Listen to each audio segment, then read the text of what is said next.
Hi everyone, and welcome back to another episode of our series in which we'll actually start coding.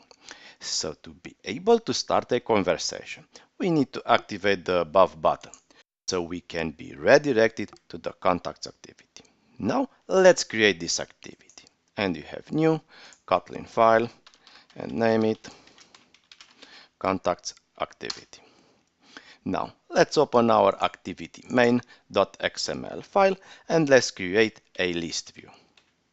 And it will be match parent. Let's also assign in an ID, which will be list view. Now, let's write some code in our new created activity. And we have class contacts activity, which extends app compat activity. For the simplicity, let's copy the onCreate function from our main activity and let's paste it over here. Let's also add the enclosing curly brace. And as you can see, we have a warning which says that we need to declare this activity in the manifest file. Fair enough, let's do this. Let's open the Android manifest file and let's copy this line of code and let's paste it over here, and let's change this with contacts activity. Let's go back to our contacts activity and you see the warning is gone. Please note that we are using as a layout for this activity the same layout that we are using for our main activity, and this is because for the purpose of this tutorial we'll only use a simple list view in case of both activity.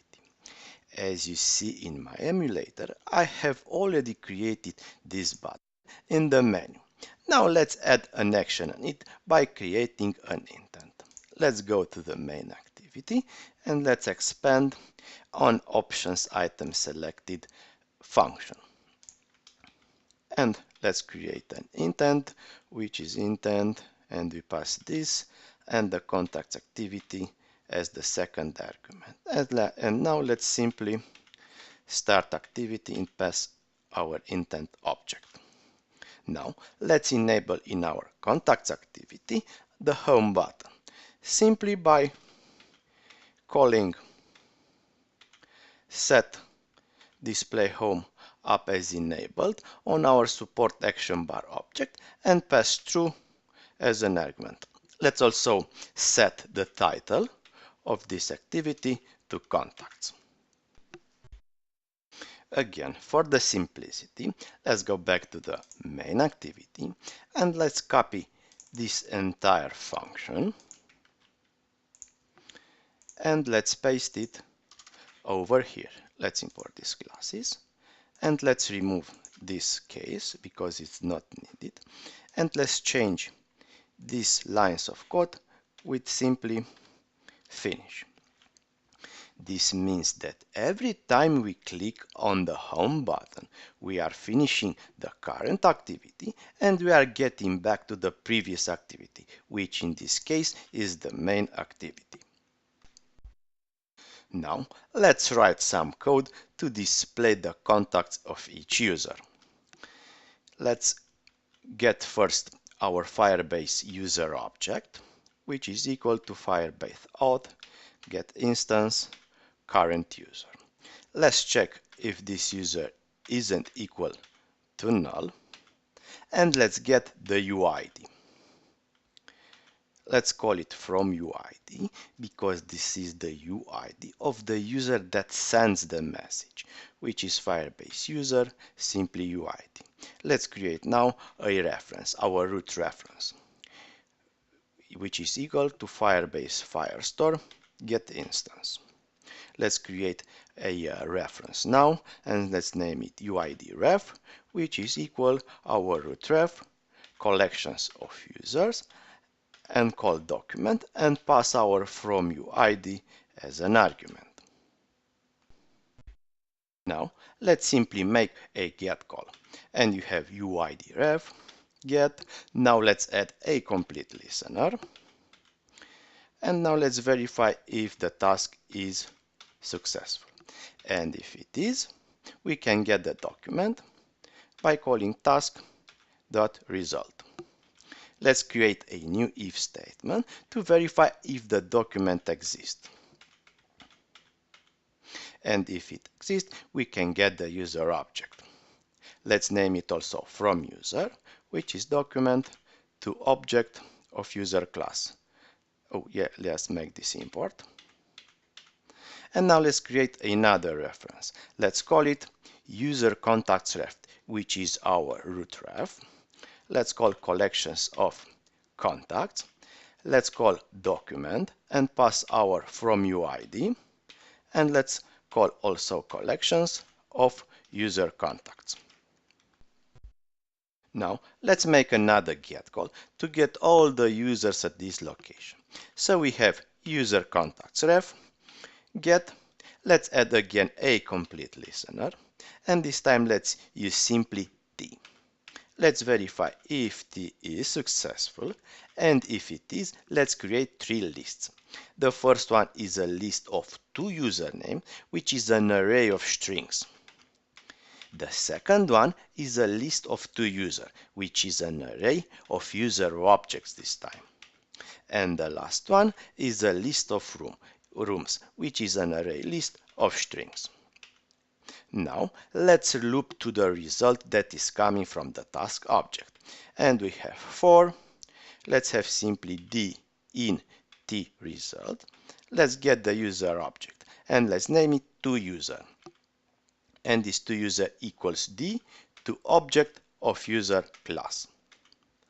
And now let's add to the first list of usernames username, which is toUser username. Let's add to the second list the user object, and let's add to the third list the document ID. Now let's display the users in the list view, and for that we need to use an adapter, and we'll use an ArrayAdapter. And we pass as the last argument the list of two usernames. Now let's set the adapter, and we have ListView adapter, which is equal to our ArrayAdapter. Now let's set on item click listener on our list view, and as you can see we have 4 arguments. For each argument that is not useful for us, we have used an underscore. Every time we click on the user that we want to chat with, you should be redirected to another activity. Let's create this activity. Let's do this, new Kotlin file. Let's name it chat activity. And let's create it class chat activity, which extends app compat activity. Let's copy this again. Let's copy our own create function from our contacts activity, and let's paste it over here. But this time let's create its own layout named activity chat. Let's create this resource file, and let's go back to our chat activity. As you can see, we have again this warning. Let's go to our Android manifest file, and let's copy this line of code and paste it over here, and let's change this with chat activity. And again the warning is gone. There is one more thing that we need to do in this activity, which is to implement the onOptions item selected function. Let's copy this function from our contacts activity, and let's paste it over here. Now let's create that intent that we are talking about earlier.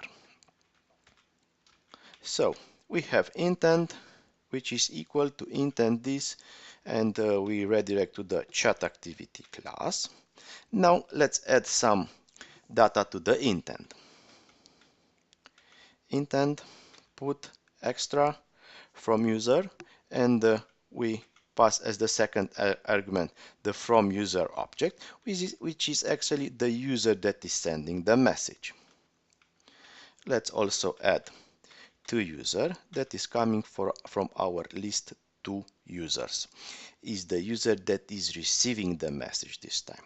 And because there is no chat room created yet, we can add to the intent and as the room ID, let's say no room ID.